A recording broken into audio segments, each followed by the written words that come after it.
সুসংবাদপ্রাপ্ত মুমিনের প্রথম নাম্বার বৈশিষ্ট্য হলো ওই মুমিনটা হলো তাওবাকারী। জোরে বলেন কি কারী?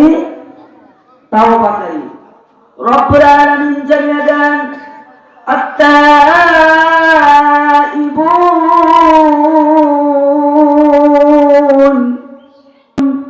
সুসংবাদপ্রাপ্ত মুমিনের প্রথম বৈশিষ্ট্য হবে ওই বান্দাটা হবে তাওবাকারী। রব্বুল আলামিন তার পবিত্র কালামুল্লাহ শরীফের মধ্যে বলেন ইয়া আইয়ুহাল্লাযীনা আমানু তুবু ইলাল্লাহি তাওবাতান নাসুহা, হে ঈমানদারগণ তুবু, তোমরা তওবা করো, তাওবাতান নাসুহা, খাঁটি তওবা করো। যদি তোমরা খাঁটি তওবা করতে পারো, আমি কি করব? তোমাদের জীবনের সমস্ত গুনাহ খাতাগুলো মাফ করে দেব। বলি সুবহানাল্লাহ।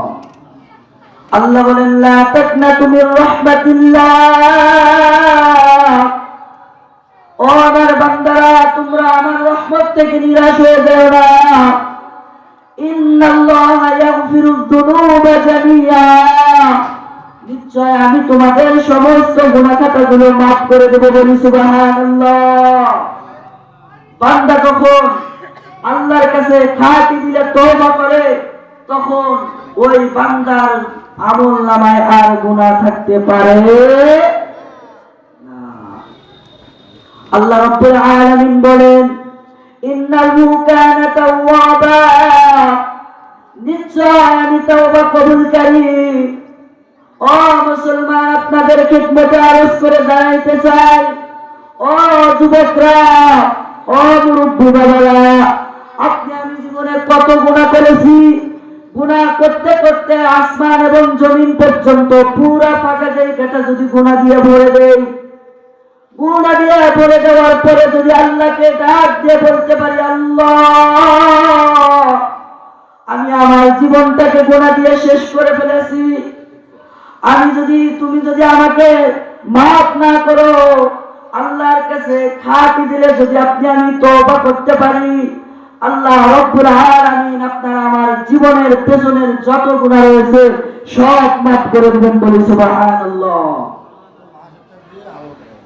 রাব্বুল আলামিন সূরাতুল আলী ইমরানের মধ্যে জানিয়ে দিচ্ছেন والذين إذا فعلوا فاحشة أو ظلموا أنفسهم ذكروا الله والذين إذا فعلوا فاحشة, নিজে ফাহিশা কাজ করেছে, অশ্লীল কাজ করেছে, গুনার কাজ করেছে, অশ্লীল গুনার কাজ করার পরে নিজেদের গুনার কথা স্মরণ করে আল্লাহকে ডাক দিয়ে বলে আল্লাহ ওয়ামান ইয়াগফিরুয যুনুবা ইল্লাল্লাহ, ও আল্লাহ তুমি ছাড়া আমার এই গুনাহ মাফ করার মতো আর কেউ নাই।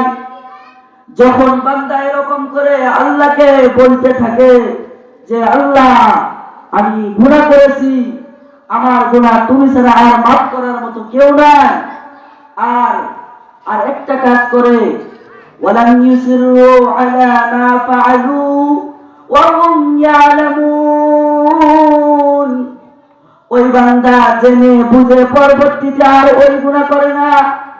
যদি এমন করে আল্লাহর কাছে তওবা করতে পারে, আল্লাহ বলেন উলাইকা জাযাউহুম মাগফিরাতুম মির রাব্বিহিম, আমি এমন তওবার প্রতিদান স্বরূপ ওই বান্দাকে মাফ করে দেই। বলি